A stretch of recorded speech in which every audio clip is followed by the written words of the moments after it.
రైతుల విషయంలో రాష్ట్ర ప్రభుత్వం విఫలమైందని వ్యాఖ్యానించారు మాజీ మంత్రి నిరంజన్ రెడ్డి. నాగర్ కర్నూలు జిల్లా వెల్గండలో మాజీ మంత్రి నిరంజన్ రెడ్డి మీడియా సమావేశం నిర్వహించారు. ఈ సందర్భంగా ఆయన మాట్లాడుతూ రైతు రుణమాఫీ విషయంలో కాంగ్రెస్ పార్టీ ప్రభుత్వం విఫలమైందని ఆగ్రహం వ్యక్తం చేశారు. తెలంగాణ రాష్ట్ర రైతులకు ఎన్నికల సమయంలో ఇచ్చిన హామీలను నిలబెట్టుకోవాలని ఆయన ప్రభుత్వానికి సూచించారు. రైతాంగానికి ఎంత చేసినా తక్కువేనని 2 లక్షల రుణమాఫీ పొందిన రైతుల జాబితా రాష్ట్ర సర్కార్ వెంటనే విడుదల చేయాలని డిమాండ్ చేశారు. బీఆర్ఎస్ ప్రభుత్వం ఉన్నప్పుడు 13 దఫాలుగా 22,817 కోట్ల రూపాయలతో రైతు బంధును అమలు చేసిన ఘనత కేసీఆర్ కు మాత్రమే దక్కిందని ఆయన పేర్కొన్నారు.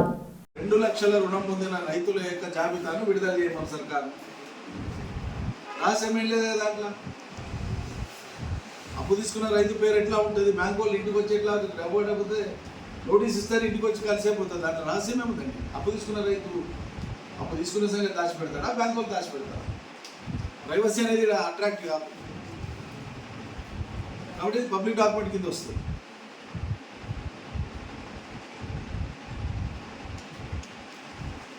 కాబట్టి ఈ రుణమాఫీని ఈ రాష్ట్రంలో ఎంతమంది రైతులు రుణమాఫీకి అర్హులు ఉన్నారో ముందు ప్రకటించాలి.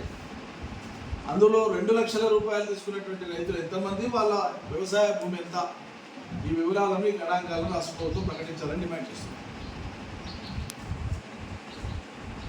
ఉట్టి సాగులు మాని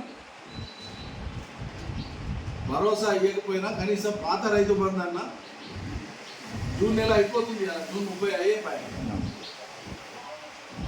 జూన్ 30 లోపల ఇదివరకే ఇవ్వాల్సినటువంటి మీ సర్కారు వచ్చినాక ఇవ్వాల్సిన 3వ విడత రైతు బంధు ఇవ్వలే. మీరు విఫలమైన ఈ సర్కారు విఫలమైంది ఘోరంగా.